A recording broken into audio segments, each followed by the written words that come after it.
This week on Waxing the Porpoise, G-Baby and the usual suspect Steve return to horror in order to properly herald the coming of the Halloween season, as we give a butchers to the little-known found footage delight called the Borderlands, aka Final Prayer in the US and Canada, from 2013, which has been called the UK's most disturbing found footage film ever. Okurrr! Join us as we journey across the pond to brush up on Found Footage 101, talk about some of the generational tactics employed by religious institutions to bring about pagan assimilation, bumping the Pristiq jingle part deux, and our own plan to convert the masses, Steve's fear of confined spaces, and we remember simpler times where we had to lug around a caselogic binder full of CDs in order to get our musical fix. The porpoises, midnight companions and keen observers, bathed in unholy water and cast asunder, seek redemption and reconsecration in the eyes of the Almighty God. What's your favorite Young Jeezy song, and can you finish the lyric? Let's wax this sacramental porpoise.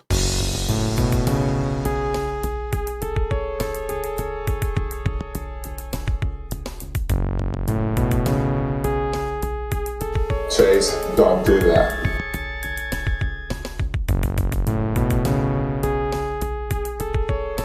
You see, we working on his brow chakra. We're just in back in the crown chakra.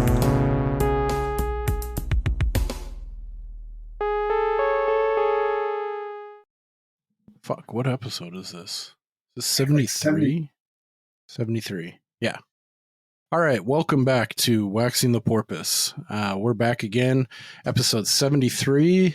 Tonight, we're discussing the 2013 film The Borderlands, but it's called Final Prayer in the US and Canada, I believe. Everywhere else, it's The Borderlands. One of those weird naming conventions, different regions. Yeah, this one is actually one I've never seen either. We know Steve hasn't seen this, but this is a found footage flick. That's probably one of my favorite horror subgenres is found footage.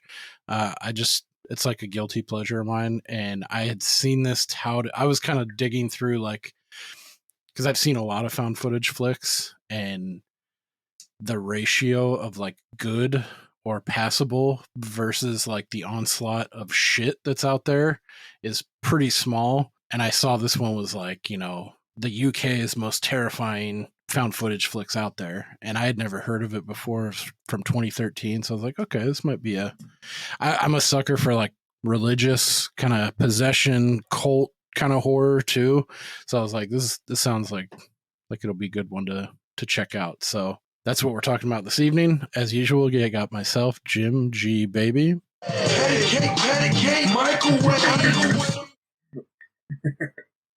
And to my virtual right, we have the usual suspect, Steve.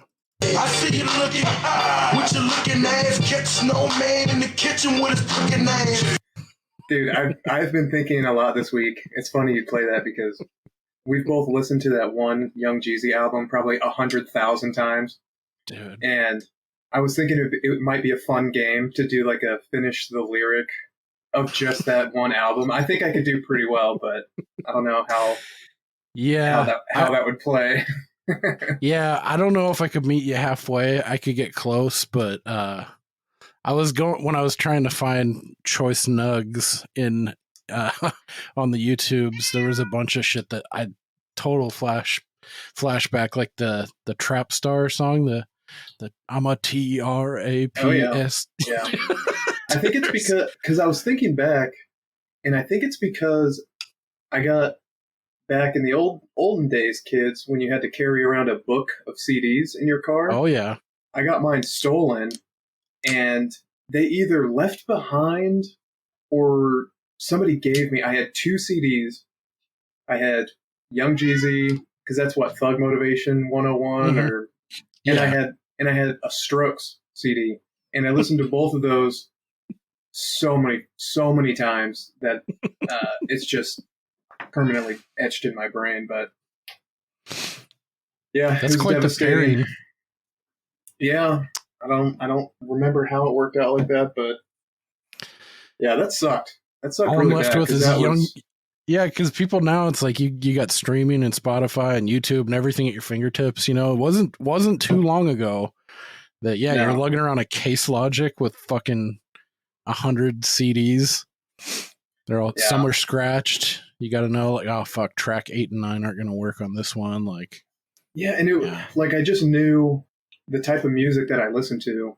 I just knew whoever took this case is going to be extremely disappointed with what they find. You know, it's like punk metal, weird hip hop. You know, just stuff like that. Not the type of thing that some junkie who stole it for money probably wants. Season of the Sickness. Oh, Brother Lynch? Hell yeah. That baby killer shit. Yeah. I can't remember if I told you, I saw a guy listening to that on a Harley in Vegas one time. And if anybody's unfamiliar, Brother Lynch is I don't even know what you would call like a gore rapper who just raps like about like, core. Yeah, like sticking guns in people's pussies and pulling the trigger and like killing babies and shit. And this guy is listening to it loud as fuck on the Las Vegas Strip in a motorcycle. That's like, God, awesome. dude. That's such a fucking power move. Yeah. Brother Lynch hung the baby killer season of this. Dude, I've tried a couple times to find the instrumental to what's that one, the name of that one main song. The one with that bass line where it goes bono bono bono bono bono bono bono. I can't think of it right now. I know there's like Liquor Sick is a great one. It might be Cue Ball. I don't know. I can't remember the name of that one, but I couldn't find an instrumental because I wanted to like use it like for like music drops and to like sample it and other stuff. It's Cue Ball. The lyrics are just like a bridge too far that coincide with the dope fucking bass line and the chorus. Yeah, check out Brother Lynch Hung. Yeah, if you dare. Yeah, I thought he was like a regional Northern California thing, so that just added to the excitement when I saw this dude on the motorcycle. Yeah, I think he's a little bit more widespread than you would think. I think it would stop like the threshold is like triple or X-rated. Yeah. I think that's where like the Sacramento and like kind of like the regional bubble stops. But I think Brother Lynch goes a little bit farther. X-rated recording a fucking album over the phone in jail. Deuce 5 to life. Oh God. Why they want to give me Deuce 5 to life? Why they want to give me Deuce 5? Will you accept a collect call from the Sacramento County Jail? That's pretty fucking bossy, though, to have like your agent or whoever come in and visit you in jail and record the shit over the phone, then take it back to the studio. Well, That's awesome. I think he called his like producer, and the producer just played like the track over the phone, and he's just like on the page. That's what I think, anyway. Like super analog, like. Yeah, I don't think he did it like through the glass. Like, no window, love, go sell it. I think it was over the telephone. All right. Anyway, that's our hip hop corner. Yeah. Super obscure fucking horror, gorecore, regional Northern California rap from the early 90s. That Young Jeezy album fucking rips, though. Yeah, it's so pretty fucking rad. Yeah, Young Jeezy's the man. Let's see. All right. So we're talking The Borderlands, aka Final Prayer, from 2013. It's very British. It's from the UK. Very small budget, indie flick, found footage. I guess to preface, I think I've asked this before. Have you ever seen the Blair Witch Project? I have. The OG? I can't remember if you liked it.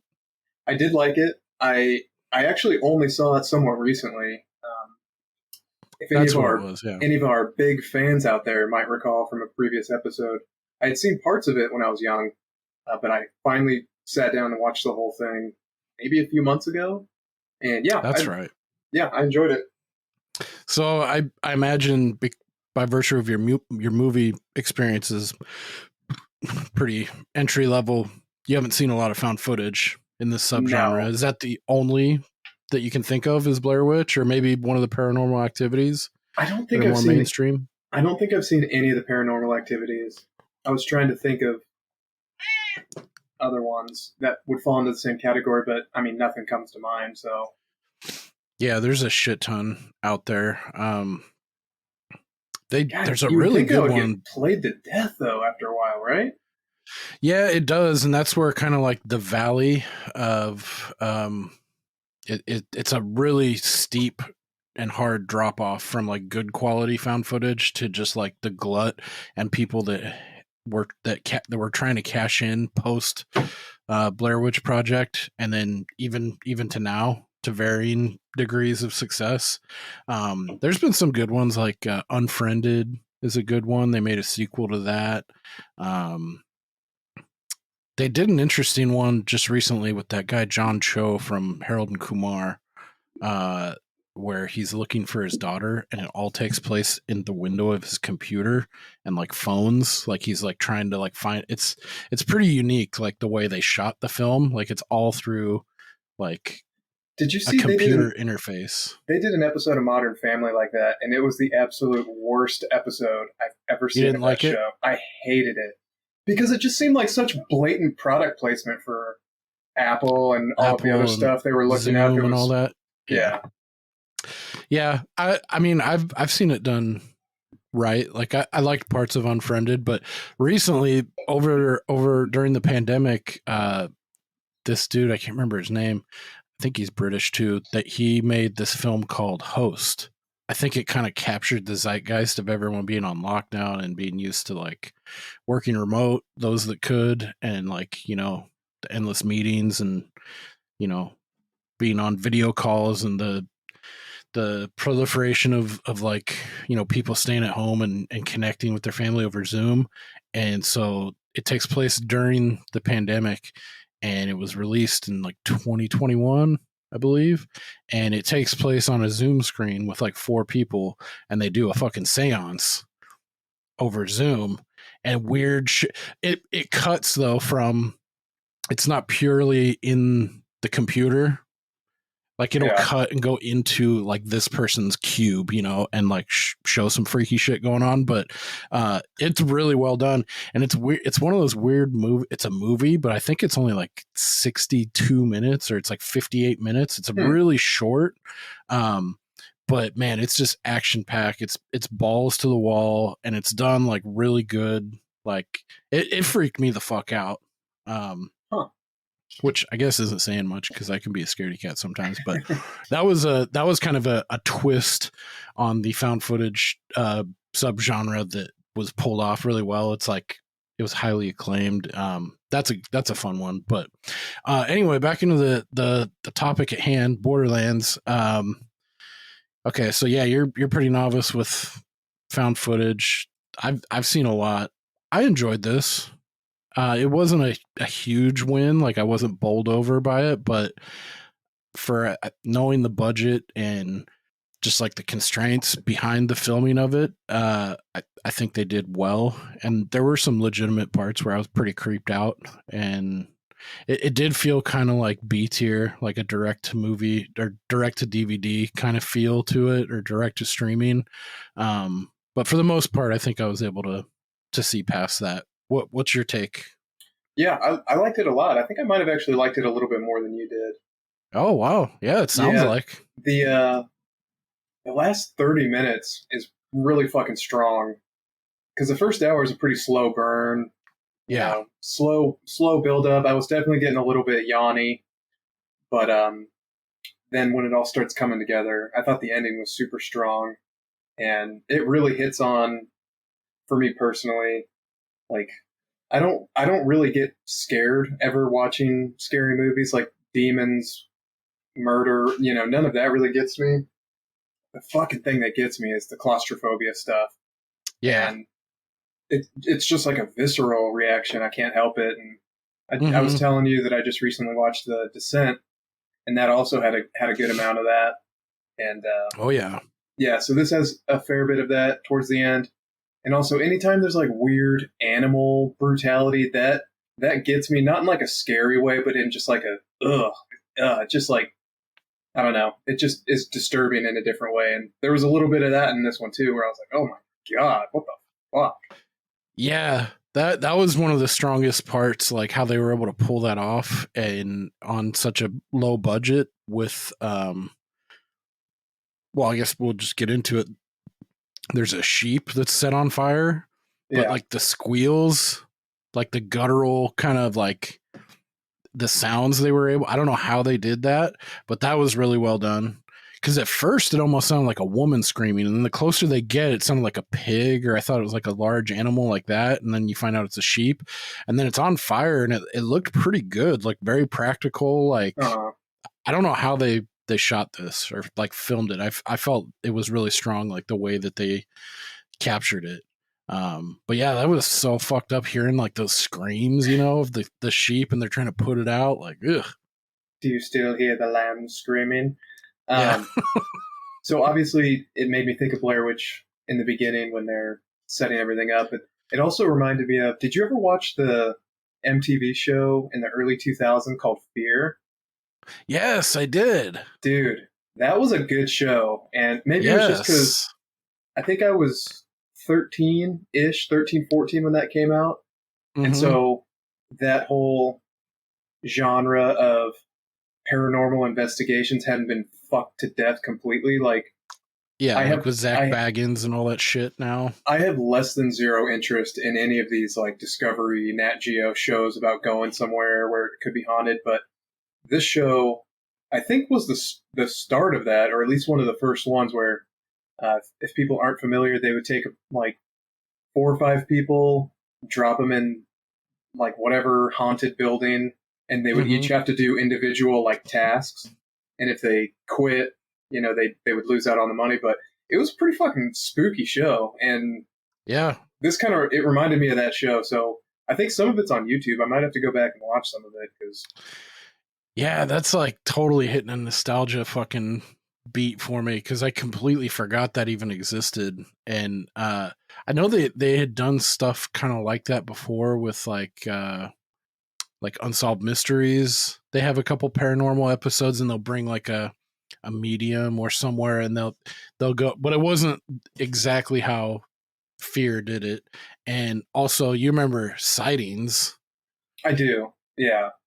They had a couple of those. There was this one, his name's like James something, and he was like a medium that they brought back for multiple episodes, but like they would go to houses, and there were a couple nerds that had like the fucking like the EVP shit, and they would record. But yeah, come to think of it, like I think what the one that I saw of Fear that I remember that really freaked me out, I think they went to some like penitentiary, like famous penitentiary in like Mississippi or somewhere in the South there. I can't remember what it's called. That's abandoned and was, you know, touted as being like super haunted and like tons of negative energy. And yeah, they set it up kind of like a game show, like where they had to do tasks, and they strapped these fucking rigs on each of the people, and they had like night vision and shit, right? Yeah. Yeah. Yeah, and they each have like a camera that faces out and then one that faces them too, so you can see them when they're starting to lose their shit. Yeah. Yeah, and that, like you said, this was before the wave of like the inundation of shit that we have now. Like I think that Zach Baggins dude is like got to be on like season 20 of Ghost Adventures, and he's got like a bunch of spin-off shit. There's just like, yeah, it's a deluge of that kind of stuff. So yeah, cool. and those types of shows now, it's like very professional people with all their equipment, and they're always just saying like, "Did you hear that? Did you see that?" But on that Fear show, it's like amateur people that are like, fuck it, I'll do it. And they show up and then they just immediately get scared shitless. So I don't know. Yeah. I found it to be more entertaining, but that's just me. No, yeah, it makes sense because, I mean, most of that, I mean, 99% of that shit that's out there now, it's all like cliche, like, you know, they cut right before commercial break, like, oh, what is that? And then they come back and it's like, it was a rat, you know, like it's, yeah, it's totally hyped up and played out. But our cast is pretty small in this one. I guess we'll just hit the key players. So we have Gray, who is an atheist, techie. He's the AV guy, kind of a squirrel, kind of a annoying little weasel fuck. And then this dude, like Deacon, Jared from Subway. Yeah. Then we have Deacon, who's like, I mean, I was thinking about this. It's kind of similar structure to Kill List, where you have Jay, who was like, he had something go on in Kiev, and that's like wearing on him in the background, and he's trying to like, make amends, or like he's trying to get out of a slump with whatever that did to him. Mm-hmm. Deacon, they preface it right out of the gate. He was in Bellum. What country was that? Was that Brazil. Colombia? It was Brazil. Bellum, which we find out is like a Spanish word for Bethlehem or a Latin, but they allude to that, and they show a quick cut of something going down there. So they kind of use that. They drop that throughout the film. So he seems like one of these, like, I don't know. He's like religious. Maybe he's lost the faith a little bit over the years, but at any rate, him and this other dude, the Relator General, Father Mark Amadin, and this other dude, the AV guy, Gray, who they just enlisted for this. They are investigators from the representing or contracted by the Vatican Church, Catholic Church, to go check in on miracles or claims of miracles. So they're dispatched to, I don't think they even say, it's somewhere in English countryside. Yeah, I don't think it says specifically. But yeah, you can tell we're somewhere in England because of the people and the language they're speaking. But what, English? Yeah, well, British. Yeah. And that one of the things I always think of when like British people start talking, it's such a weird way when they say all right, when they address people, like when he sees him, he's like, all right. And that's like, hey, what's up? Or like, what's going on? It just seems like such a weird, like herky jerky way to like a salutation that way. Well, and I will say this has nothing to do. It's not a criticism of the movie at all. But what was it on Tubi? One of those apps? Yeah. So they did the thing that I cannot stand where, as discussed prior, I always put on the subtitles because my hearing's shit, and when there's different accents, it just helps. But they run the fucking subtitle like 3 Mississippi before the line comes out. So God, I can't stand. I cannot help myself from reading ahead, but then it just like fucks up the flow of watching the flick. But if I don't read it and I miss something, it's like, well, God damn it! I wish I could like manually adjust. Like, hey, put this on a delay of 2 seconds. Yeah, that's lame. So that's just my bitch session about Tubi for now. So yeah, that kind of sets the stage. So these guys are contracted to go out and check out this claim of a miracle. So they get put up in like some kind of cottage outside of the town that they're in, like the town that fucking time forgot about, and they're waiting for their third, who is Father Amadin. Which, quick bit of trivia, he appears to be Irish, and throughout the movie he refuses to believe that there's supernatural forces at work when they are, until it's too late. And I guess the last name Amadin is Irish. In Irish it's Amadan, means fool. I thought that was kind of fun. So our deacon guy is our main dude. He's kind of getting stir crazy with this Gray dude, and he's like, fuck it, let's go scope out the church before he gets here. And they go and get a head start. So that takes us to Father Krellick, who seems like a younger pastor, priest. And this is the guy who made the claim of the miracle. I liked this part where right when they meet them, I guess Deacon and Gray, they're kind of just in like straight clothes or whatever. And the priest, he hits him. He says, yeah. I thought I would be he underdressed. Makes a crack about them being, underdressed. And then Deacon hits him. He's all, ye all should be dressed in humility, for God resists the proud and gives grace to the humble. And then the pastor's like, all right, you got me. Yeah. Come this way.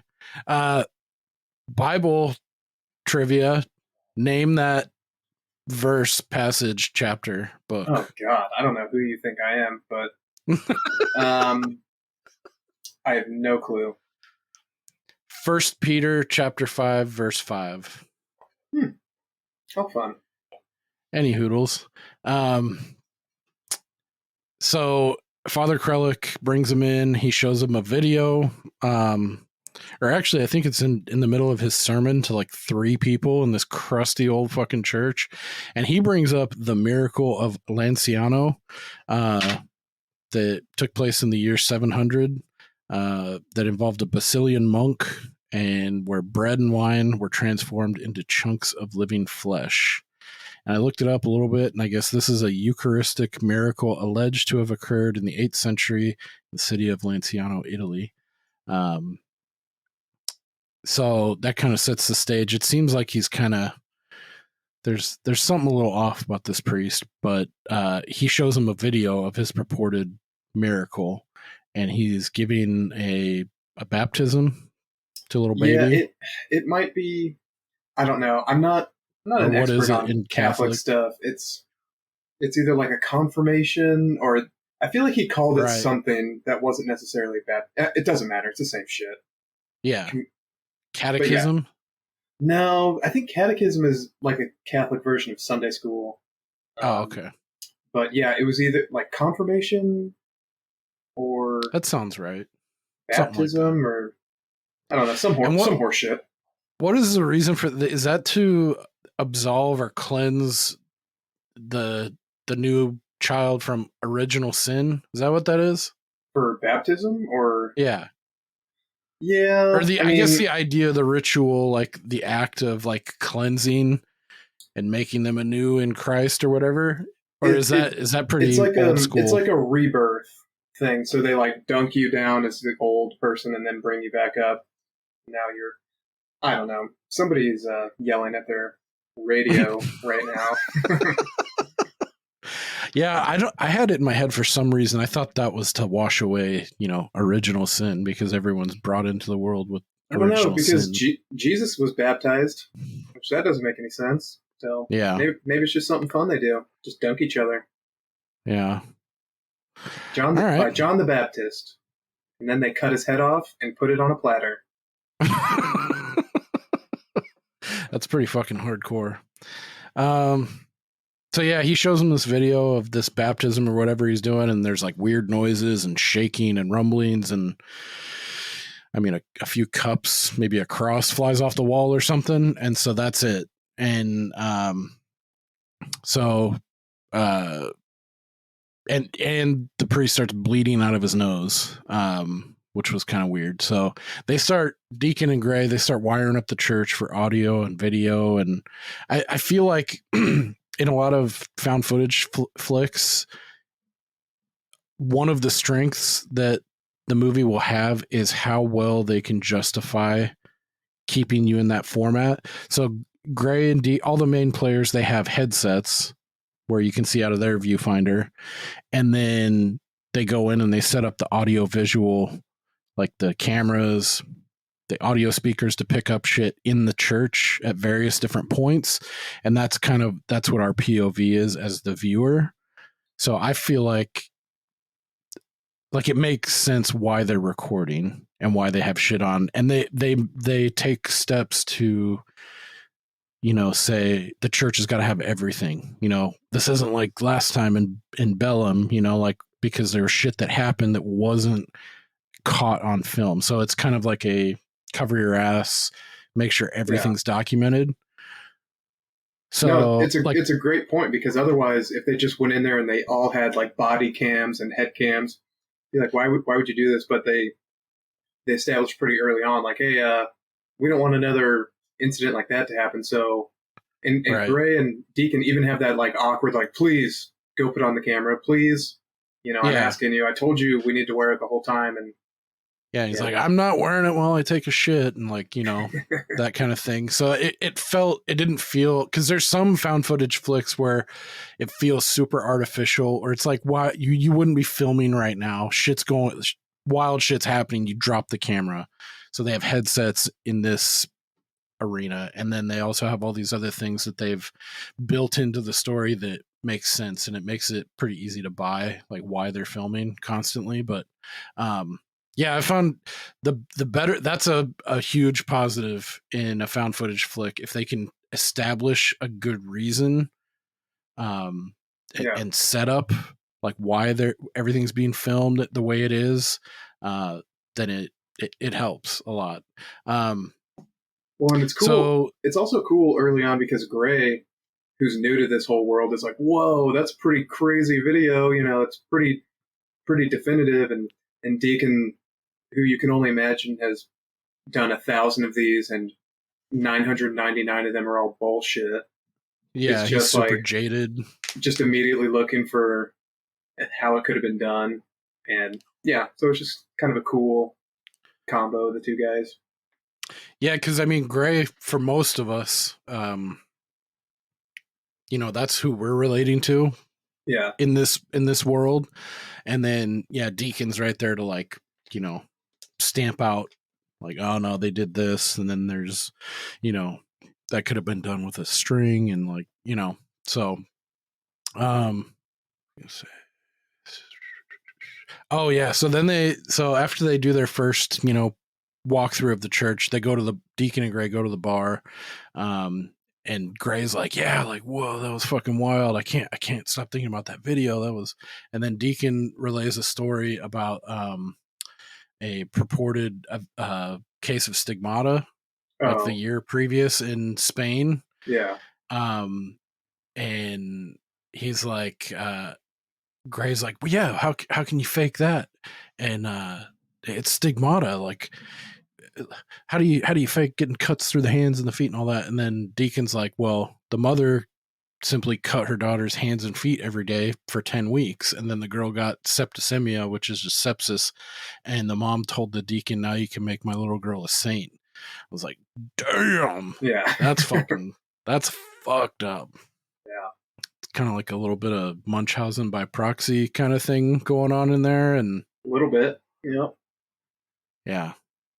Yeah, it's scary, like the links people go when like religion's involved, and like how high the stakes can get very quickly for someone. Yeah, a little fun crucifixion fact.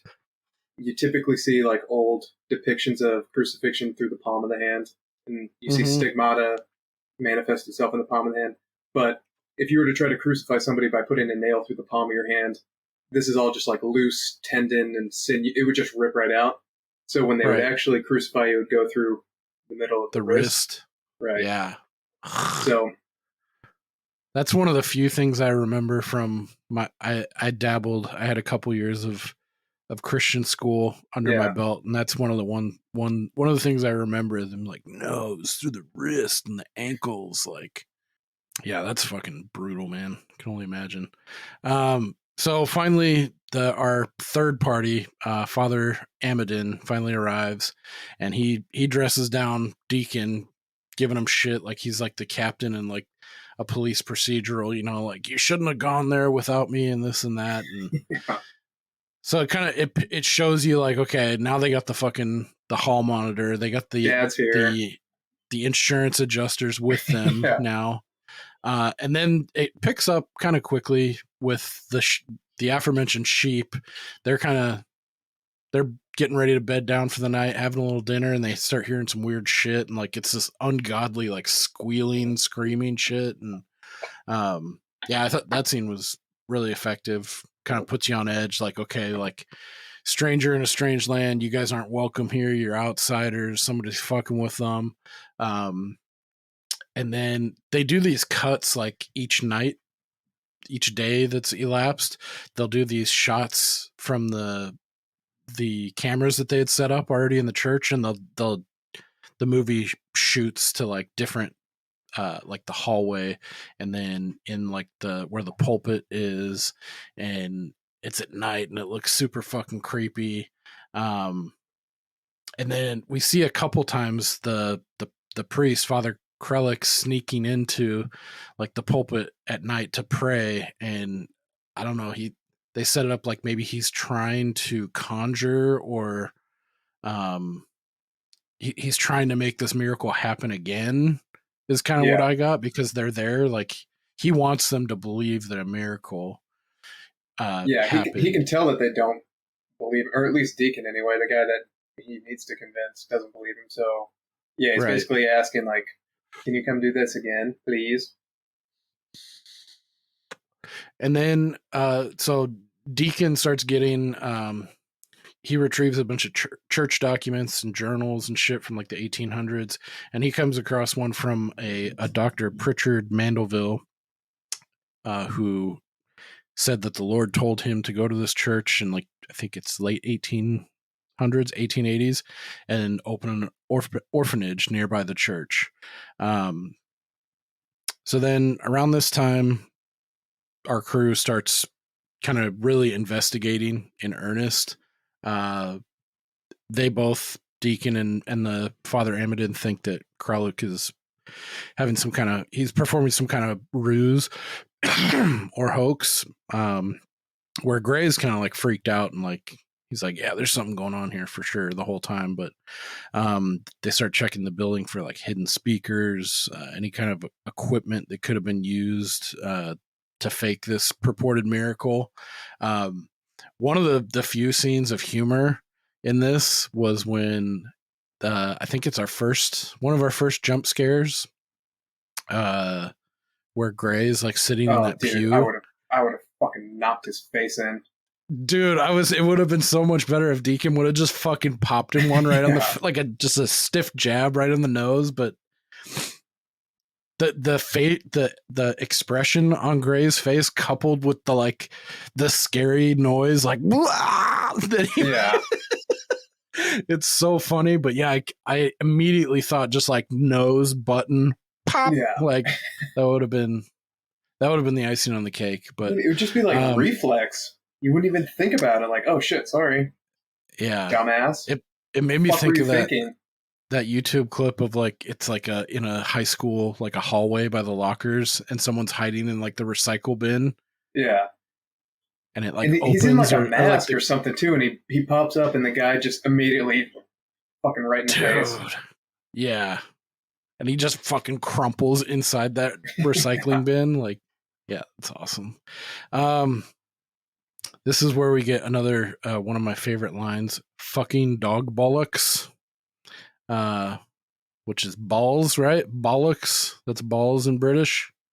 I think it's a versatile word. I think it can be used for. It can be like, oh, bollocks, like, oh, fuck, or oh, shit, or yeah. Also, like bullshit. If somebody's telling you something, you're like, oh, bollocks. Bollocks. Yeah, that's right. Okay. I know it does mean dog balls. That's why I thought it was funny that he said fucking dog bollocks. Like, it's like a double, but. I know it means dog balls. I have it on good authority. Let me be clear. You heard that Bill Burr where he's talking about, he's like, I'm pro dog balls. I'm pro dog balls. Yeah. Yeah. I've spoken to British veterinarians, and I can confirm that dog bollocks is redundant. So. Okay, cool. I wasn't sure if I was tripping on that or not. But. No, I was kidding. Okay. So Gray goes out to smoke a fag. Easy now. Cigarette. Going on YouTube, buddy. Cigarette. And he's smoking rollies too. Because earlier on he's like, "You mind if I smoke?" And then it looks like a joint. I was like, "Oh, is he just?" He's like, ripping "Yeah, I do now? mind." And then he just lights up anyway. I'm like, "Excuse me." He's like, "Okay, fuck you." But yeah, he's smoking rolled cigarette tobacco. It made me think, dude. I remember back in the day, I took. There's this one dude that I used to buy drugs from, and it was like one of those scenarios where you had to go over it and you couldn't just get your bag and leave. Oh yeah, you had to hang out. Yeah. And because you didn't want a lot of traffic and all that, so I had to stay there for like 45-minute minimum. Oh yeah. And one day I went, and it was like, I think it was around like where the sun was at like the perfect angle. He's like, "Have you ever done solar bowls before?" And I was like, "No." And so we went. He's like, "Yeah." He's like, "I think it's just right now." So we went out in the back corner of his backyard where the sun was coming down at like a 45-degree angle. So it was like perfect just to angle a fucking like a magnifying glass right into the like this big ass glass bong. And he took it was like a little bit of weed, some keef, and then he had this tub of like it was Indian tobacco drum. Sprinkled a little bit of tobacco on that. I was like, what? He's like, just trust me, man. And then ripped some solar bowls. It was like one of the cleanest like rips of anything that I've ever taken. It was pretty great. Probably second only to like, you remember before vaping was like ubiquitous and you had this bit like the volcano. Oh, Are you familiar with that? Oh, yeah. And the big ass fucking bag. Yeah. Looked like the wacky inflatable arm tube man. I remember it well. Dude, that was like, it's like you could actually taste it, you know, like it tasted so good. It was like almost like weed perfume that you're inhaling. But yeah, people don't know about that shit. You had to like warm it up. It like fucking, it sounded like a ship about to take off. It was like a big production. Well, and they were so expensive from what I remember, right? The volcano thing was like very high price item. I don't even remember how much they were way back then because I don't know. I've been out of the weed game for so long, but yeah, I had a guy that I used to buy weed from. His name was Dwight, but for some reason my old lady, maybe because he was a black guy, she misheard his name and thought his name was Delight. So for months, possibly years, when I was like, "Oh, I'm going over to Dwight's house," she thought I was going over to Delight's house. Super nice guy.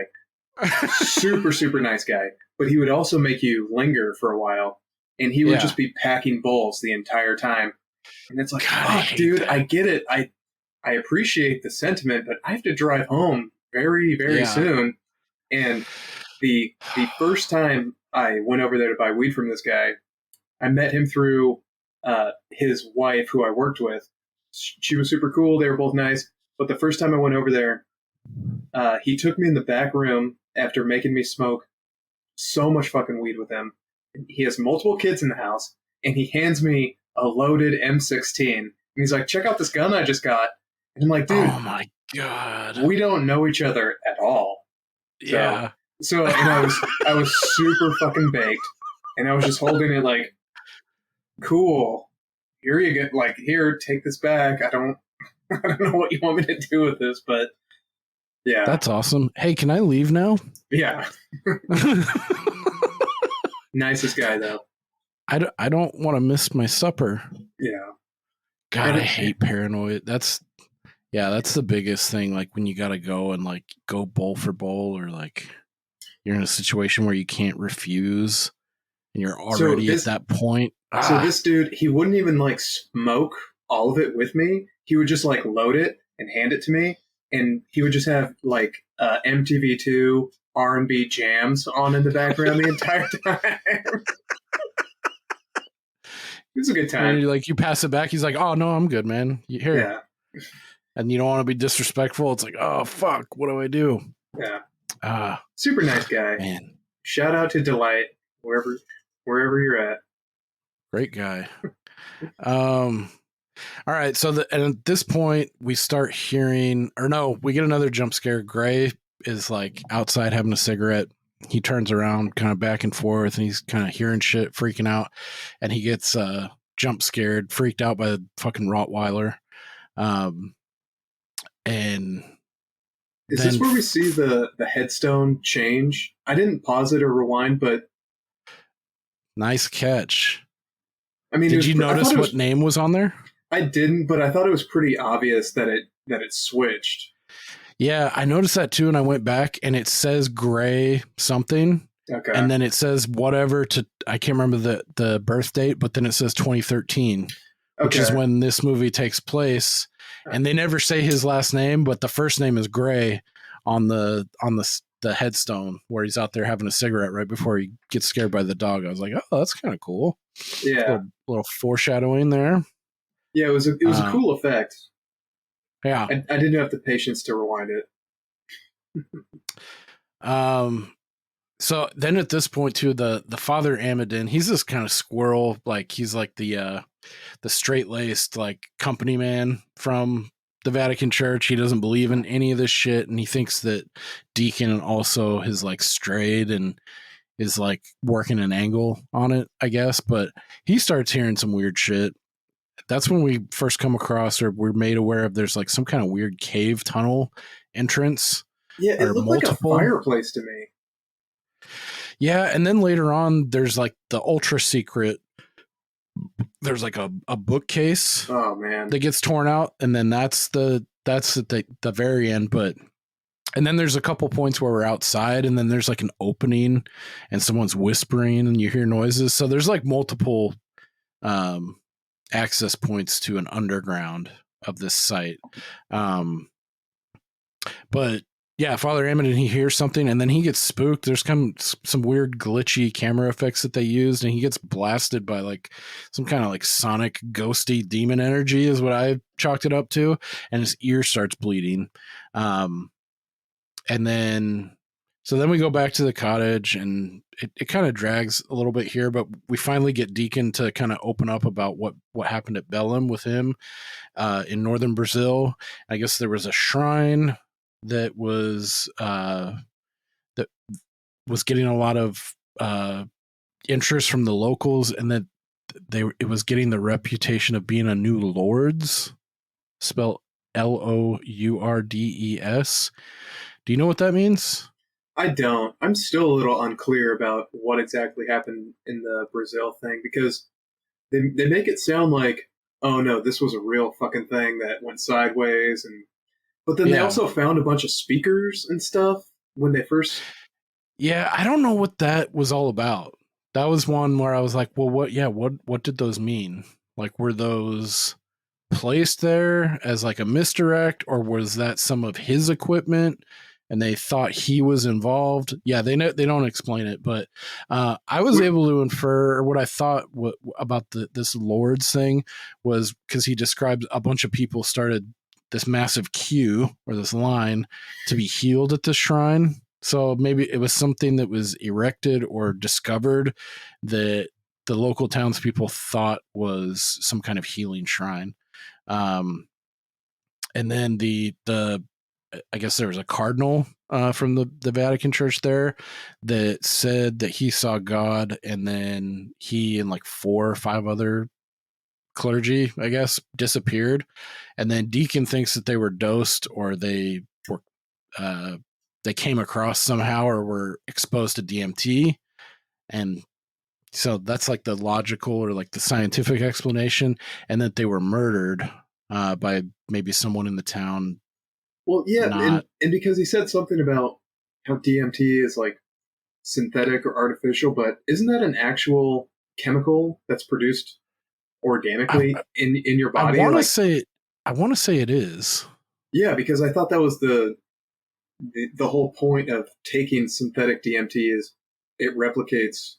Because don't they call it like the death hormone? Like when your body dies, it releases a bunch of this chemical. Yeah, it's a naturally occurring thing. Yeah, I've heard that too. Like it's in your body.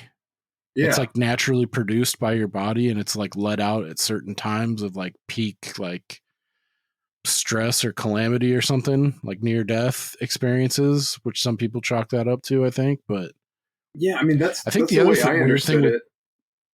The other weird thing with DMT too, I think, is there's some other thing that you have to take with it, like some kind of like inhibitor or something. Or am I thinking of ayahuasca? I think you might be thinking of ayahuasca. Okay. Yeah, I'm crossing those up. Never mind. This part too, where he's talking with Gray and he does that bottle trick with the coin. Oh yeah. I was like, wait, how the fuck did he do that? Have you ever seen that before? Like, know what was going on there? It's like getting a ship in a bottle. It's like, what the fuck's going on? I don't know how it's done, but I have seen a similar version of that. Really? Yeah. I don't know.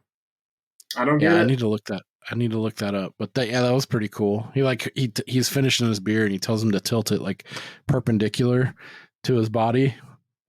Well, and it's a good like visualization of, hey, just because you see it doesn't mean it's real. Like, all right, night.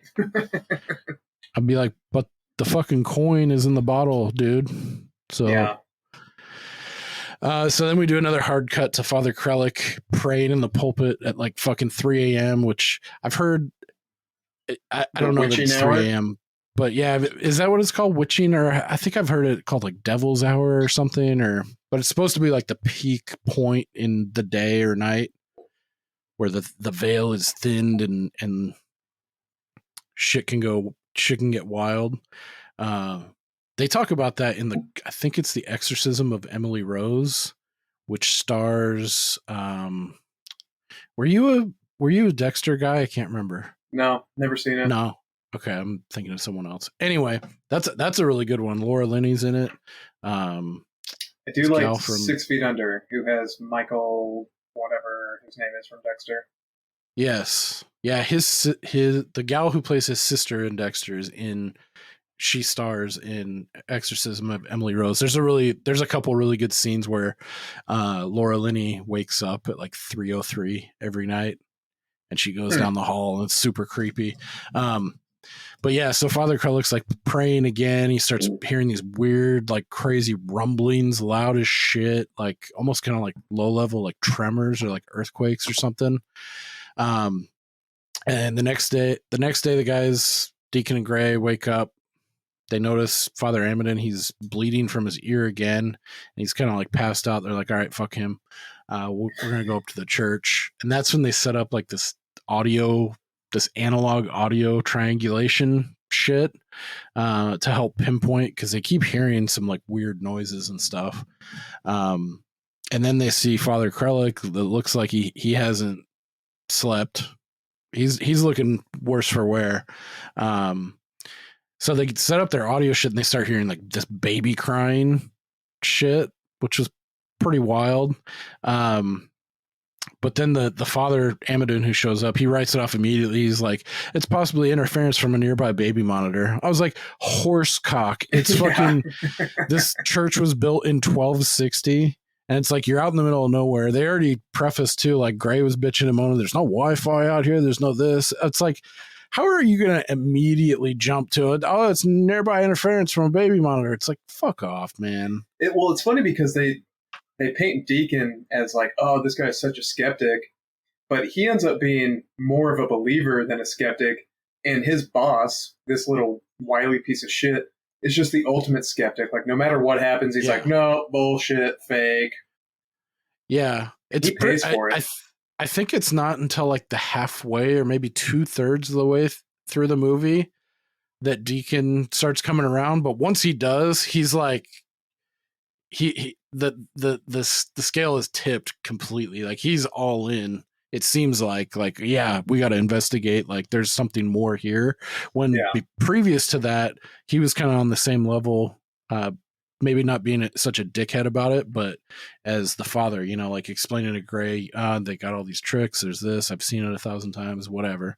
But yeah, so then at this point, they're hearing this baby crying shit. And then I think one of the points is like Gray turns off their audio setup and then they still hear it.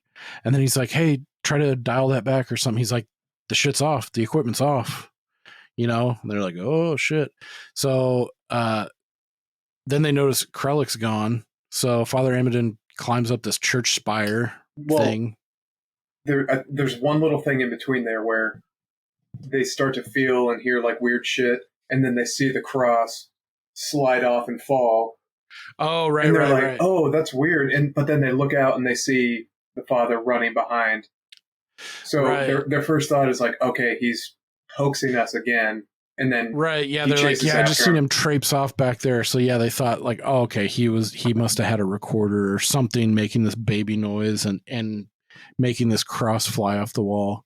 So yeah, Amidon goes up to the top of the church and then he sees Father Krellick and he says some weird shit. But you can tell he's like, I don't know if he's got a crisis of confidence going on or something else, but also the part of it that's weighing on him is they clearly don't believe him, or it seems like, you know, it's not going to turn out the way he wants this to be recognized as a miracle. And it didn't seem like he had designs like he was trying to get money or notoriety or anything. Like he just wanted, he legitimately thought something was weird going on and he wanted someone to acknowledge it. But Or at do any you rate, think, he commits suicide. or do you think it's maybe possible? I'm trying not to read too much into it, but do you think maybe it's possible that at this point he realized, like, oh, this thing I've been praying to is not, it's not God, it's something else, like, Oh yeah, and so that's when that's he's a like, good point. fuck it, I'm done anyway. So Yeah, that's an interesting take. I wouldn't have thought of that.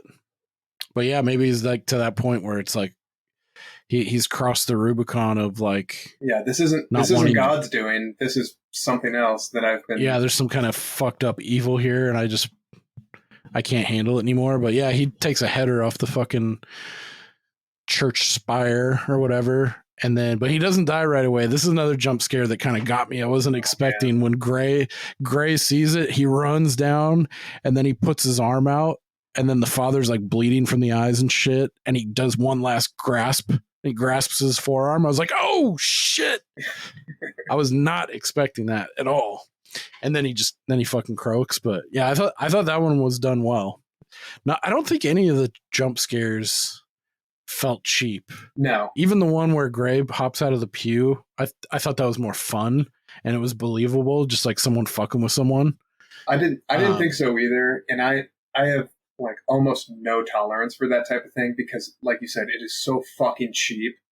Mm-hmm. And but to go back prior, even when he started to go up that staircase, I was like, oh fuck, I'm already starting to feel claustrophobic. Like it's such a tight little stairway. Yeah. So then when we see the one that goes down a little bit later, I was like, God damn it, I can't.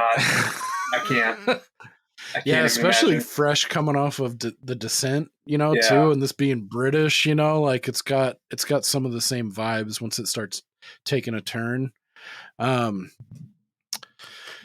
right, so after that, Deacon's like first round's on me. So they go to the bar to like fucking, just try to process what happened, and then as they're going, there's a local pack of ruffians. And they start making this sheep bleeding noise. They're like, bat, bat. And then part. Gray's like, not today. Fucking just socks one of those fucking little kids.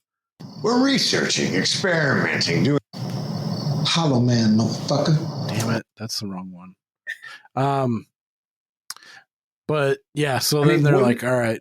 Wouldn't it have made more sense if they had killed and burned like a goat for like the satanic connotation, symbology or symbolism. Symbology? Yeah, I was just telling the missus today how much I love that part in Bad Santa where he beats the shit out of that 14-year-old kid. Yeah. So this reminded me of the same thing where it's like, just walk away. Like, nope, I'm going to go fuck this kid up. Yeah. Yeah, he deserved it. Yeah, you deserved it.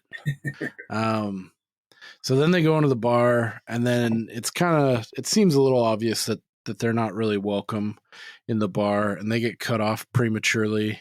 And they're like, yeah, you need to get the fuck out of here. So, I don't know why I wrote this note at this point in the movie, but I wrote pagan beliefs versus the religious faith, and they come to this later on, right before the final third act. But it made me think of like my brief and novice understanding of religion and the way that they would root out the pagan beliefs that existed before Christianity was brought to different areas of the globe was by, just kind of like swooping in and over generations, kind of breeding it out and just tacking on things. And then like the famous example I have is like Easter. Yeah. Yeah. I mean, it's the same thing with Ostara. Christmas. Right. It's marketing. It's a rebranding. Mm-hmm. Yeah. And this ties in, especially when we get to the end, caps off what they're dealing with here. This ancient evil that predates Christianity even is what they postulate. But I thought that was kind of a fun thought exercise in, like, you know, throughout history, you've seen these examples of the pagan beliefs being rooted out or being I can't remember what the word is, but yeah, like rebranded, and then it just turns into something else over, you know, over time. Without giving away the ending, that's one of the things I liked about the ending of this one is it's not the traditional good versus evil where good prevails. You know, evil wins in this one. And there was the part earlier where when they first walk up to the church, there's that dog who's eating something. And Deacon says to Gray, he's like, yep, big guy eating the little guy. And so it's funny in this case where they don't even really know what the demonic or pagan thing is that they're worshiping, but they're like, it's pretty powerful. And it ends up, you know, prevailing in the long run. So I also appreciated that part at the end. That's like, damn, this is a real fucking bummer message. Yeah, super bleak. But I like that about it. Yeah, I do too. I mean, it seems like it's in vogue now to like kill off, like Game of Thrones style, like kill off people you're invested in and you like because of the impact that it gives you. And I guess similarly, like I tend to like movies that aren't always like I'm a sucker for a good happy ending and like you know, people are able to like redeem themselves and that kind of arc. But I also like, you know, where they don't sugarcoat shit and because that can be just as affecting and just as powerful, like just being like, oh, you just got a gut punch and then you got to live with it, you know? So yeah, this one definitely takes that road for sure. So at this point, after the suicide of Father Krellick, Father Amidon's like, all right, fuck all this. We're calling off the investigation. I'm going to write this up in the report as this dude was just one mentally unstable priest who was delusional, seeing shit, committed suicide. There's no miracles here. So then at this point, it really comes to the forefront because Deacon's pissed off. He's like, no, we're so close. And this is where it starts to get good. Oh, yeah. The midnight stroll that Deacon takes, and he's like humming a little kind of hymn or tune or something. This part freaked me out. He steps in a big pile of cow shite, and then he like he's got the fucking flashlight out in this countryside, and then you catch a glimpse of like a white robe or like a smock or something, and he's like, a couple times, yeah. They could have overdone this, but they did it really subtle and they played up the tension really well. And I like that a lot. And then, so yeah, he catches this creepy figure in white, which leads him to like, it looks like the side of the church and there's like bricks kind of like ripped out and it looks like some kind of entrance. And you hear the audio setup. The audio design, I guess, in this movie was done really well too. I feel like because it sounded like, you know, a cavern where there's like wind and like kind of whistling and like it sounded like something was beckoning. And I think even there were some like whispers. I think they said like Deacon or something like that, kind of like beckoning him towards this hole. And then he hears something and turns, which we'll find out at the end. It's like, it's this fucking thing trying to suck people in underneath to go to that cavern. But he turns again and then he sees like what do they call that white robe that a priest wears? Well, because he had to bust out the bookshelf, right? And that's when he finds the secret door. Right. No, this is later. This is later on. Okay. So he sees the hole like outside of the building, and then he turns and then he sees the white robe is on the ground. Yeah. He opens it up and it's got maggots and fucking worms or whatever in it. Okay, yeah. That's when then he hightails it back to the cottage to go grab Gray and Father Amidon. He's like spooked, you know, he's like, fuck, something's going on. And then that's when Deacon calls in, it seems like his last favor. His last bit of pull at the Vatican to get this fucking wily. Didn't he expose the downstairs staircase at that point, or no? Because I thought, and maybe he did. He just didn't go in it just yet. I don't know. I might be wrong, but one of the things I did like was when he like ripped all the shit out and he could see the staircase. I was like, "Fuck! Please don't go. Please don't." Yeah, he did do that, and he doesn't just yet. Okay, sorry. Okay, go ahead.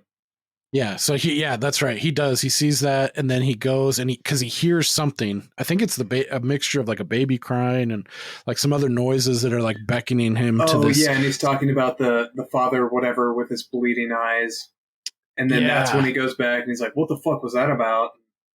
Yeah, he's like, "Oh, Frazzetti's eyes." Yeah, And then that's when you get a little bit more of the background of the shit that happened in Bellum, where it was one of the priests named Frazzetti was so unable to cope with what the fuck was happening and what he was seeing that he cut his own eyes out.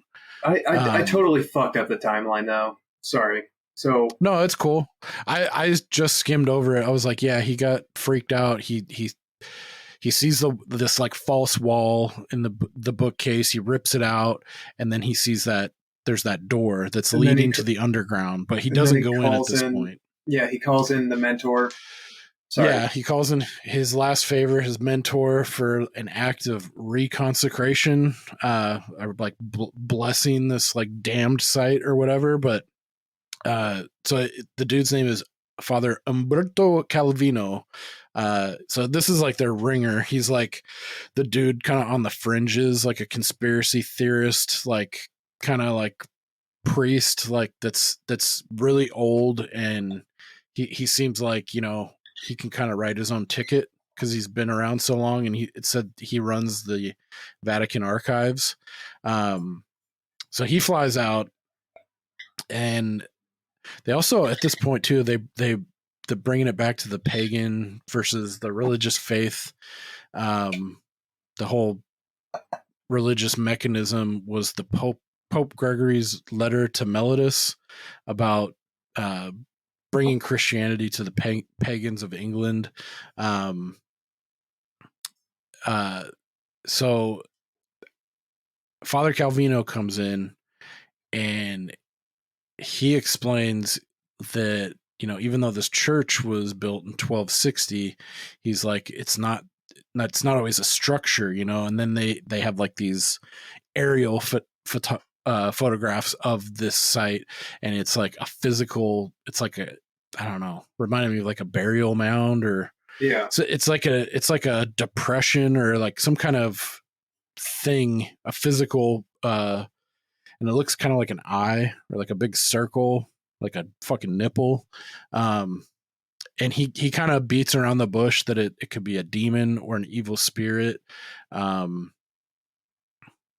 on just like a grander scale, I guess, like that's imbued within the land, within the earth. And this was the pagans' god that they, you know, prayed to and gave offerings and sacrifices to. But so they do this elaborate reconsecration act, and they're almost done, and then they get to the fucking in nomine Patris et Filii Spiritus Sancti, all that kind of shit, and then shit starts going fucking just haywire. Father Amadon starts bleeding from the fucking ear again. Did you notice it cuts really quickly? It's really choppy. They use this glitch effect on the cameras and everything, but there's a couple shots where it looks like this the ringer, Father Calvino, is bleeding from the eyes. Did you see that? No, I did not.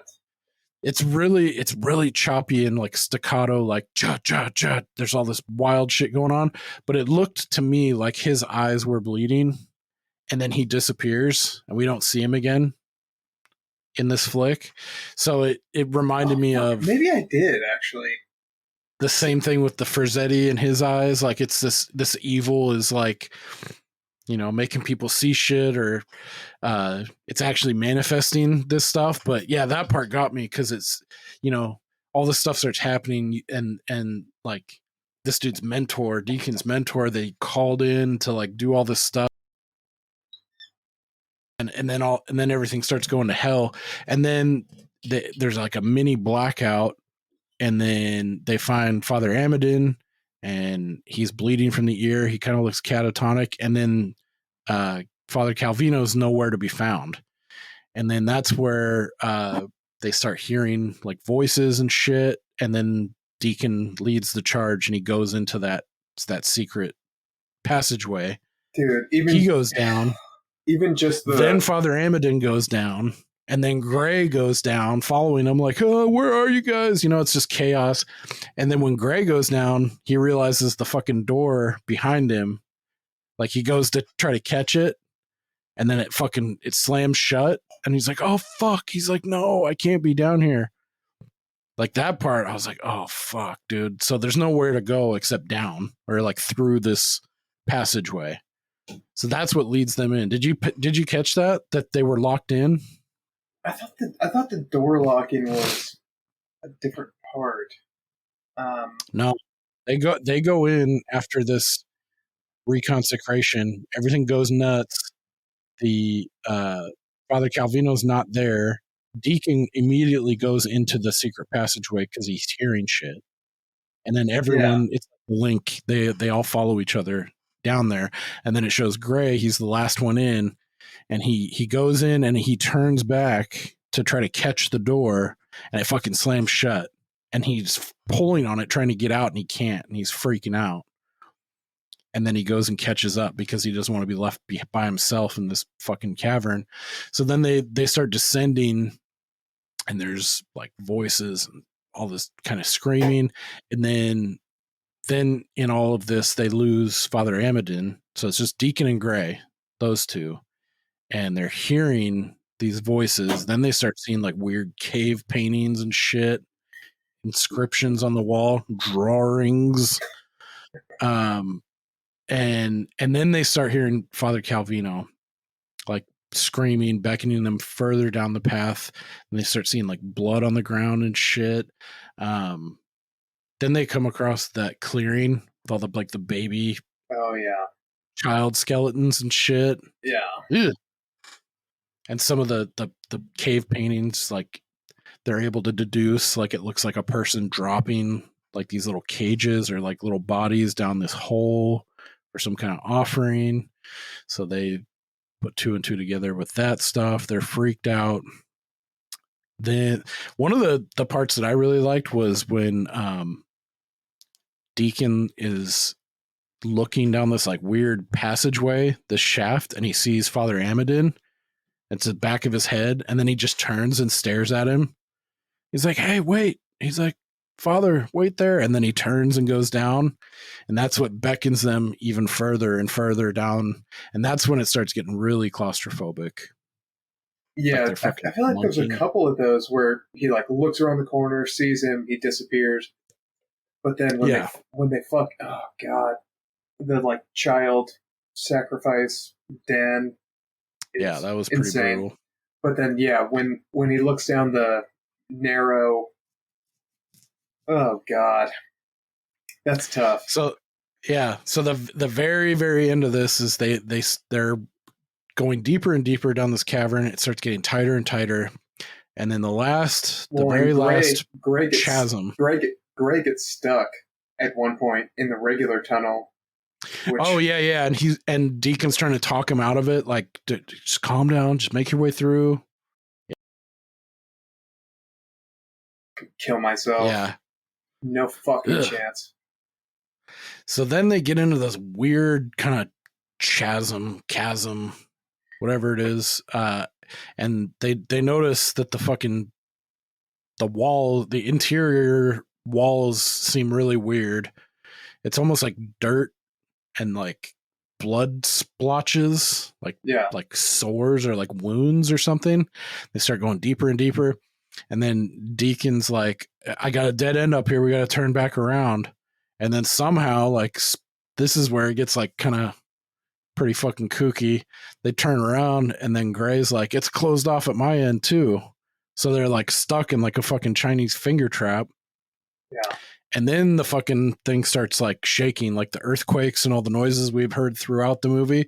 It starts undulating, and it's like, I don't know how they did this effect, but it looks like they were in like a fucking like a tube, or like it looks buoyant, you know, like there's some flex to this fucking thing, and then this weird goop shit starts coming down and burning them, and fucking they're bleeding. They're all fucked up. So I wish they would have been a little bit more explicit or had a little bit of more exposition, because I had to go back and read about this and look at a couple things, but I guess they're in the bowels, or they're in the intestine or a fucking stomach of the demon who is in the earth, and that it's like stomach acid that's like fucking burning them alive. And that's what they were stuck in. They were in they got into some kind of metaphysical fucking supernatural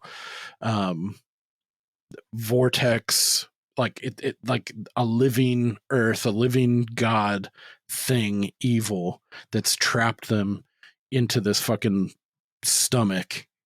Yeah, I And just assumed that's that what they it had, is. that they had ventured into some demonic hell. Realm. Yeah. Okay. Maybe it's that too. I mean, this is stuff that I pulled and I kind of inferred, and they make it seem like that when they're in this last chasm. It's kind of undulating and moving, like it's they're somewhere else. They're in some kind of different. They're not in like a they're not spelunking in like rocks and shit and like Do you in think a they're cave. literally in the belly of the beast? There you go. Could be. That's what they fucking get, though. Anybody who, oh my god, Yeah. ugh. I've seen some cool stuff where people go like spelunking and like kind of like when they open up into these rooms, you know, and then there's this pristine water and there's all this cool shit and crystals and everything. Like that's pretty cool, but some of the ways like that they have to go about getting there, it just seems like the juice is not worth the fucking squeeze. No. I agree. Cool. So yeah, I'm glad you like this one. It's not, I wouldn't say I didn't like it, but I'd say I'm just over that Mason Dixon line of enjoying it. I think it's just because I'm jaded. If I hadn't seen as much found footage done really well, like I could probably pick 5 or 10 that I like more than this. I think they did it better than. Huh. But you can do a lot worse though. Yeah. Than this. So, but I'm glad I watched it. Yeah. Strong ending, dark, very dark. Yeah. No happy ending here. That's for fucking sure. Just ask about me. So yeah, that'll do it for the Borderlands, aka Final Prayer. There wasn't a lot of trivia for this, but I know we were talking about where would you stack this against? Because originally I wanted to watch As Above, So Below, but you said you had already seen it. I have. Where would you put this against that? Because that's found footage too. It's just definitely more mainstream, more sleek. It was put out by a major studio. Yeah. I mean, to be fair, I only watched As Above, So Below based on your recommendation in theaters.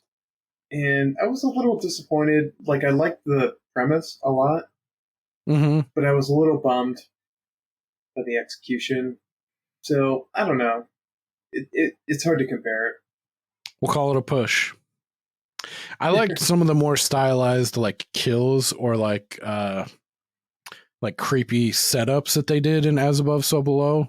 Like the burning Like, the one that got me the most is the car. Yeah. Yeah. That one was fucking brutal. Or like when it dawns on him, like when he's like, oh, we had a piano just like that at my childhood home, and he's like, and the D flat or the whatever key was dead, and he goes and plays it and it's dead. You know, like I need to rewatch it. It's been a long time. I just rewatched it last year. I feel like it held up. It freaked me out. Yeah. There's a couple scenes towards the end where they went a little too Hollywood with it.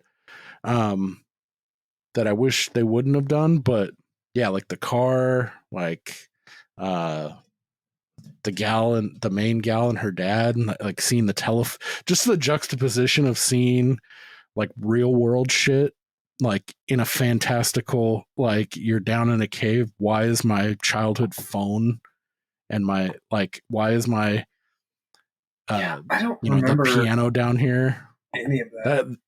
just the idea of that kind of shit freaked me out. But yeah, this tied back to like I was looking at stuff about like the Paris catacombs in France, and like I've always been super intrigued by that, like how there's like these just vast like tunnels underneath the city of Paris, and like they have, you know, it's in vogue for, you know, kids, the local population there, to go and have raves and shit down there. But there's like, I don't know how many, like hundreds, maybe thousands of uncharted like miles of shit there is underneath to get lost in. Like, and then you're surrounded by like all these ossuaries full of like, I think some of the numbers are like 6 to 8 million corpses are down there underneath the city. Like, Yeah. and they're all arranged, you know, you've seen photos with like all the skulls in this one, and then there's like femurs and fucking, you know, tibias. Ah, my tibia.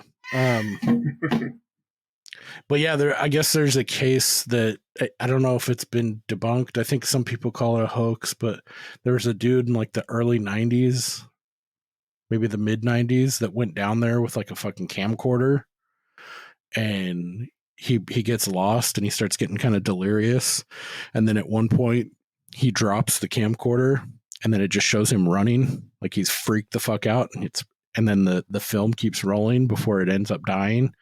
And then supposedly some of these youths, some of these Paris ruffians that go down there and tag shit, or just like, you know, they're just doing like urban exploration, come across the tape, and then that's how it saw the light of day.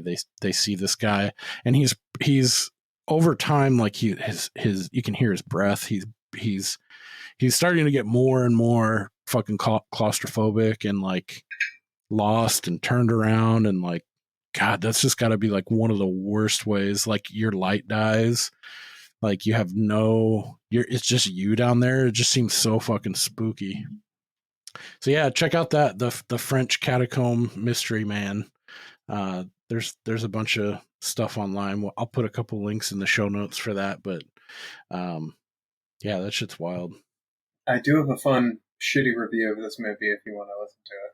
Oh yeah, let's do it. And again, just to circle back, the IMDb score is 5.8. That's embarrassing. I don't agree with that. Yeah. Hey, excuse you. Hang on. So Rotten Tomatoes. Do you want to guess, or did you already see it? I did not. So 82 with the critics. Sorry, I just blew it. Really? So 82 with the critics. What do you think the Jesus? What do you think the viewers rated it? You know, they say to go your first answer, go with your gut. And my gut is to go low, but I'm going to go counter to that. I'm going to say it's going to be higher. Let's go on 86. All right, so IMDb is 5.8. Rotten Tomatoes critics 82. The viewers 47. Whoa. Damn, I knew I should have gone with my first gut. I was thinking in my heart of hearts, I was like 53. But then I was like, no, let's tilt it. Let's go the other direction. I don't get it. Yeah, this seems like a weird one that critics would enjoy more than the audience. Like something this caliber, I feel like the critics would like less, and the audience, like, it feels like it should be inverted. But yeah, I thought the same thing. Hell? All right, so I have a good shitty review here. God damn. Is this an Amazon or an IMDb shitty review? Amazon. Okay. Sorry about my cat. All right, so this is from Beach Bear 2014. 1 out of 5 stars. Stop. The title of the review is, for me, a poor choice. And I think you're going to love this because it's full of just cunty intellectual language. All right, so pseudo-colloquial accents coupled with mundane stabs at humor rendered this movie dead on opening. During the agony of boredom and remarkably predictable horror, in quotes, there were But a few moments when I thought sudden enlightenment had struck the director, only to realize a few moments later that the tapestry of creativity had been stolen by the evil movie spirits. Not worth the time in acting, choreography, or cinematography. It was a bad choice. Jesus. Get off your fucking horse. Yeah, that's dumb. Dude, I got a shitty one. I'm not going to read the whole thing. I just like the title, The Borderlands, 3 out of 10. Fuck you. Yeah, I guess the only thing I'll give them is that the deacon guy was supposedly Scottish, and his Scottish accent was not super thick. So I guess maybe I can throw you a bone on that front, but yeah, this person, oh my God. I was blown away. More like I was blown away by the sheer lack of imagination. All right. Fuck you. Yeah. Okay. Do you got anything else about this you wanted to cover? Or Nope. how are your I think Miles reached out to me and he's like, wait, is Steve actually blind? Have you made was the last they cloned Tyrone and not being able to identify the blue plaid flannel? Did that move you to like make an appointment and maybe get some glasses or something, or are you still just gonna? You can see though, right? I'm legally blind. I can see barely. Barely. Holding it down. Mama, I love Mama, love you. That's a blast. I'm innocent. That's my side of the story. I love the interviewer, but you can see, right? And she turns and looks at him. Huh? Excuse me, sir. I'm from Fort Alf, Texas, and I'm a female. Mama, I love you. Holding it down. P.O.P. Yeah, you really need to get some glasses, my friend. Yeah, I know. You're missing out on a lot. I mean, shit, they even have, I'm pretty sure I think they even have something beyond LASIK, like the laser surgery. I think there's a even newer technology beyond that that's more expensive, but I think it's like 100% chance you can't go blind. That's the only thing that's kept me from LASIK is like there's like a 1% or like there's like a 0.5% chance that you can go blind or it'll fuck your eyes up or something. Because I think they actually go in and they make like cuts in your like corneas or your fucking eyeball with a laser. Just a freaking laser beam. Yeah. Freaking sharks with freaking yeah, glasses they're not bad. I fall asleep in mine all the time. They're fine. Dude, so it does suck. Sometimes I'll leave them on and I'll fucking wake up and they're like in my fucking back. Just like, ah! I do have, it's a testament to their quality, though, if they haven't. Yeah. Dude, yeah, my 300-pound fucking back pressing on them and they're fine. They're not even flex-ons, dude. They have these crazy, I think they're called like flex-ons. Like you can take them and fucking nerf them like, and they fucking snap back like crazy. These ones don't do that, but fuck, what was I gonna say? Oh yeah, we got a little bit of listener mail. I did want to shout out this gal. His name is Judy. She's actually been a supporter on YouTube. She got turned on to us from the Karen Reed case, and she sent a couple beefy emails. Like she's fully invested in the Karen Reed case, and I just haven't had the time or the bandwidth to read over everything, but some really good stuff. And thank you for listening and the support you've given us. We appreciate you. I'm definitely going to check out the videos. She brought a couple or sent a couple links about the case. But yeah, she's super invested in that case. So thank you, Judy, for listening. We appreciate you. She asked, and oh, by the way, what we thought of Oppenheimer. I think we brushed on it briefly. We've both seen it in theaters recently. I liked it. I thought it was enjoyable, but I'm not smart enough to have like an interesting Don't do that. Like worthwhile take on it. Like there's so much history and like high-minded shit going on there. I mean, I'm a big fan of JFK. I saw somewhere someone likened it to that, and I kind of latched onto that and agreed with that.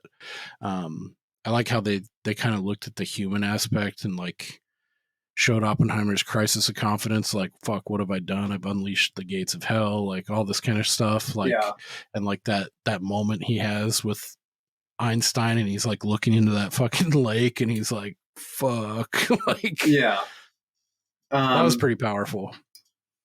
Yeah. So first of all, I'd say, Judy, thanks for your email. There was a lot of good stuff in there that we're either going to address on the show or maybe privately or whatever. A lot of good stuff. Clearly a local who knows what's going on. But as it goes to Oppenheimer, I liked it. I liked it a lot, but this might be a controversial opinion, but I think it should either have been an hour shorter or like 4 hours longer. So so there's so much stuff going on in the movie, right? So they're trying to pack it into 3 hours. But how much better would that story have been if they did like a 5, 6, or 8 part like Chernobyl style HBO? Yeah, that's a good call. They could have really fleshed it out. Because there's just so much going on, like, and they tried to wrap it up in 3 hours, which is not enough, in my opinion. So, yeah, I could totally see that being miniseries worthy. I wish they would have done that with the Dark Tower. But actually, on this front, I don't think we've talked about this before, but do you know, I think it was a couple years, maybe 5 years ago now, they did the Dark Tower with Idris and McConaughey. Never saw Did you it. ever watch that pile of shit? No. Yeah, dude, don't ever watch it. It sucks too, dude, because when I heard that, I was like, yes, dude. McConaughey is the Man in Black. Idris, I don't really see him as Roland, but I really like Idris Elba, and let's make it work, you know? Yeah. And they're fine. Actually, McConaughey is kind of goofy as the Man in Black, but the story was just, it's an abomination. So, and I always thought, this is prime ripe for fucking HBO. Do it hardcore. Don't pull any fucking punches.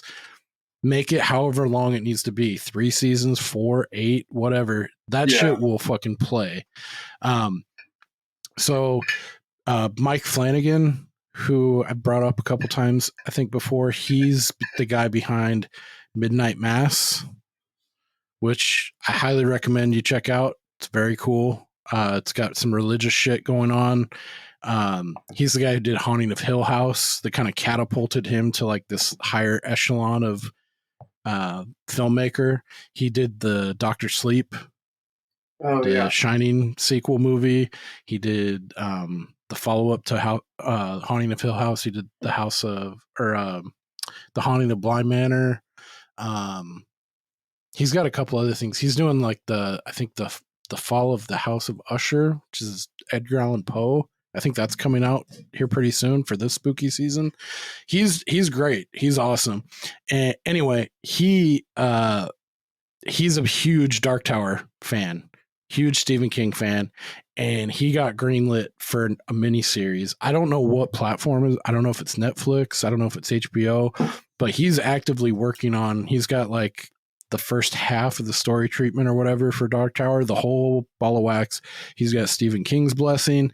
If anyone can do it right, this is the fucking guy. So it's been delayed because of the writer's strike and everything going on right now, but he it's like he's a lover of the story. Like he's gonna respect it, he's gonna treat it. So that's one thing in the future. Who knows if it's 2024, 25.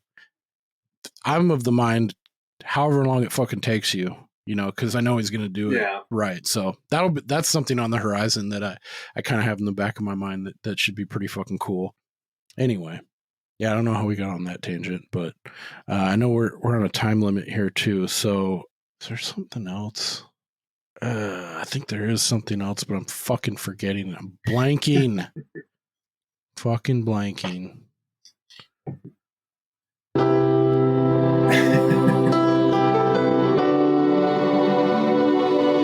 All right. Well, if you got any hate mail, any comments, questions, let us know. You can reach us. Email is wax@waxingtheporpoise.com. Either of our socials, Instagram is @waxingtheporpoise. Twitter, X is @waxingtheporp. Next week, we are going to be discussing Night of the Comet. Yeah, so next week we'll be kicking off. We're going to be going into spooky season, so we're going to have a slate of scary movies, Halloween-tinged horror. I think we're also going to try to break it up and get back to some non-movie stuff, some spooky cases. But yeah, Night of the Comet is what we'll be talking about next week. Currently, it is on the Roku channel, Tubi, Canopy, and Pluto. This one, it's weird. It's probably a rights issue, but there's no rental option, so it's only streaming on those 4 sites: Roku, Tubi, Canopy, and Pluto. From 1984, Night of the Comet. I'm super excited about that one. I really like it. It's a super deep cut, underseen gem. Check that one out if you haven't, and we'll be back next week to discuss that. Any final thoughts? Nope. All righty. Well, we'll see you when we see you, and we'll see you later. Get your beige ass the fuck out of here, you fake Obama looking motherfucker. The thing that I fucking forgot and just remembered was, so I showed to my wife, Kelsey, I showed her the Pristiq jingle. Yeah. And she doesn't like anything that I like. Hardly fucking almost 0%. And the only thing she likes that I've ever shown her is fucking Father John Misty, and now it's become like so annoying that she likes it so much. I'm just like, yeah. I'm like, yeah, I turned you onto that shit. It's like, it's not that dope. And now I regret it. Yeah, but so yeah, I was like, I gotta show her the Pristiq commercial jingle, and I had about less than zero hope. I was just kind of trolling at this point. Yeah, it's so good. Dude, I put it on and she's like, whoa, this is fucking dope. Like, this is a banger. I was like, whoa. I was like, fuck, score. And then, so like I turned it off and like I showed it to her and how we added it to the last episode. And then I put something else on and then she's like, what the fuck is this? She's like, put the antidepressant song back on. I was like, yes. Yeah, that was fun. All right. Dude, it's so good.